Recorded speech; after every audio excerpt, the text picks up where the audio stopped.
سلمت لك أمري ولك في حكمتك مقصد. Assalamualaikum warahmatullahi wabarakatuh.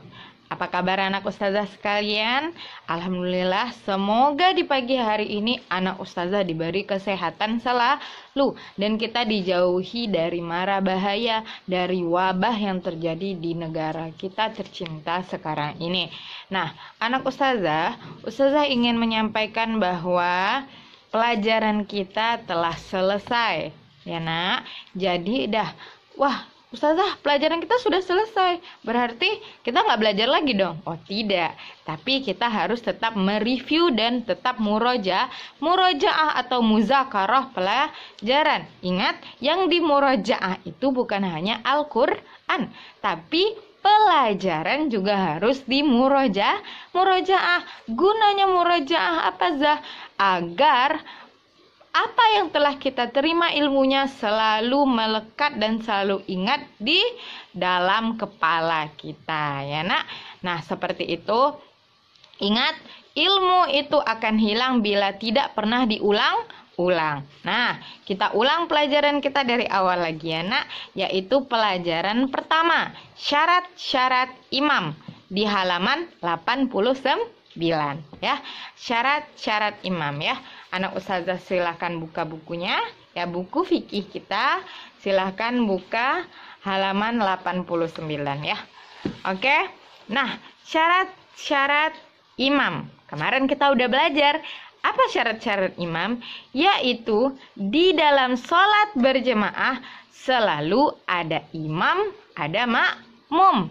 Ya, nama sholat berjemaah pasti ada imam dan pasti ada makmum. Kalau sendiri itu namanya sholat sendiri, bukan sholat berjemaah.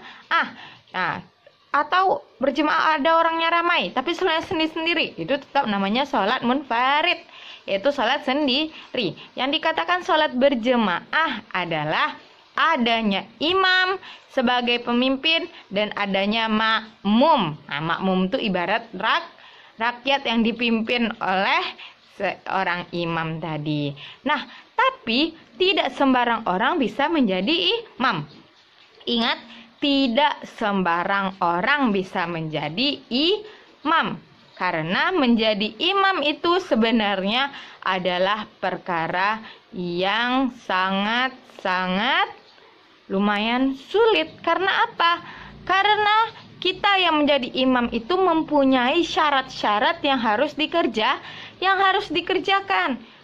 Syaratnya apa, Zah? Seperti contoh, kalau imamnya laki-laki, tentu makmumnya adalah laki-laki dan perempuan. Kalau imamnya perempuan, emang perempuan boleh jadi imam, Zah? Ya boleh, tapi makmumnya harus perempuan. Tidak boleh imamnya perempuan, makmumnya laki-laki. Itu tidak boleh. Kita udah pelajari kemarin. Anak ustazah yang waktu kita di kelas sudah pelajari. Yang ingat, insya Allah dia akan mereview lagi pelajarannya sendiri di kepala kita, ya nak. Nah, di halaman 89 ayo kita baca, yaitu laki-laki boleh menjadi imam bagi laki-laki dan perempuan boleh menjadi imam bagi perempuan. Zah, laki-laki boleh menjadi imam bagi laki-laki saja? Tidak, tapi laki-laki boleh menjadi imam bagi laki-laki dan perempuan, ya nak. Nah, kemudian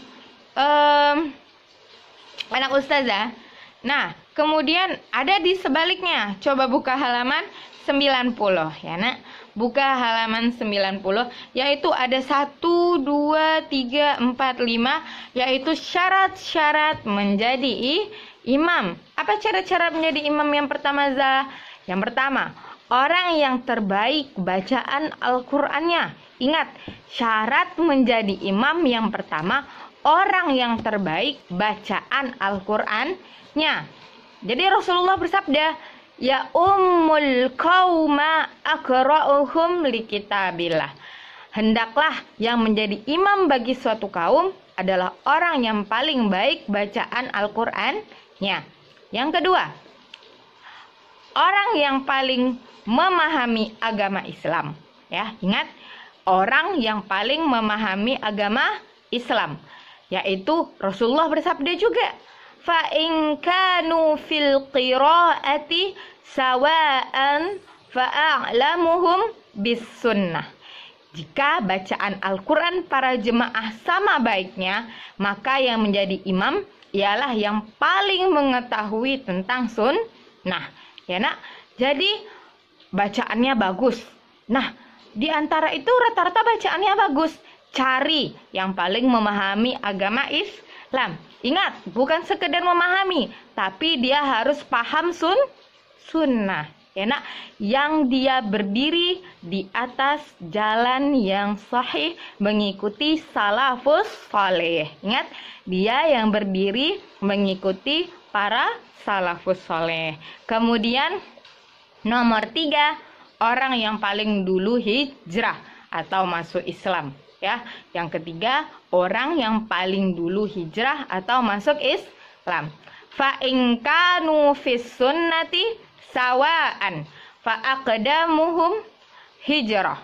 Fa in kanu fis sunnati sawa'an fa aqdamuhum hijrah. Jika pengetahuan para jamaah terhadap sunnah sama, maka yang menjadi imam ialah yang paling dulu berhijrah. Ingat, yang paling dulu hijrah. Jadi kalau misalnya bacaan Al-Qurannya baik, kemudian pemahaman sunnahnya baik, yang dicari yang mana Zah? Nah, kita lihat yang nomor 3, yaitu yang dulu masuk Islam. Karena jangan salah sayang, orang yang kemudian masuk Islam, misalnya dia dari agamanya non-muslim, kemudian dia masuk Islam, itu biasanya kekuatan dan tingkat keinginannya untuk belajar agama itu lebih tinggi daripada orang sebenarnya yang sudah Islam dari lahir. Tapi makanya ketika ada orang yang bagus bacaan Qur'annya, bagus pemahamannya, tapi dilihat lagi apakah yang mana yang lebih dahulu masuk Islam. Seperti itu ya. Karena apa? Karena orang yang lebih dahulu masuk Islam itu adalah punya poin tersendiri yang terbaik.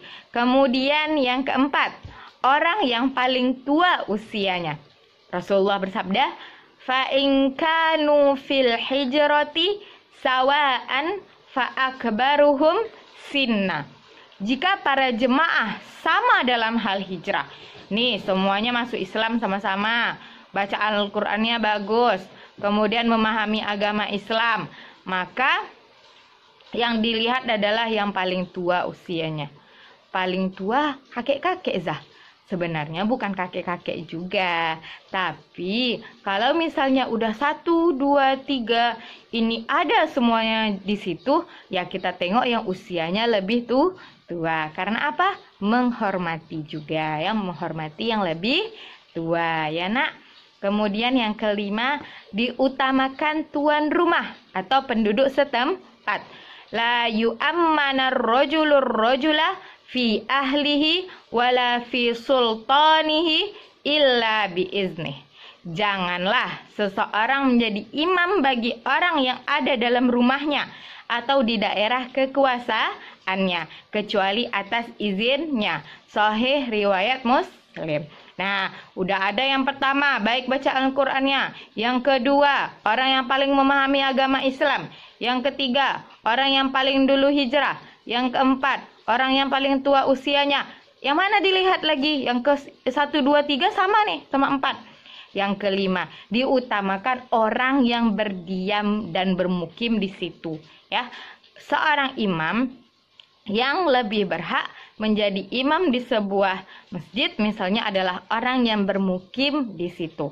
Kalau kita musafir atau kita aslinya orang Pekanbaru terus pergi ke Jakarta, kan kita bukan orang Jakarta. Jadi kalau ada yang lebih berhak untuk menjadi imam karena dia bermukim di situ dan dia sudah ada kategori 1, 2, 3, 4, ya kita ambil di situ. Oke nak? Nah, sampai itu ya.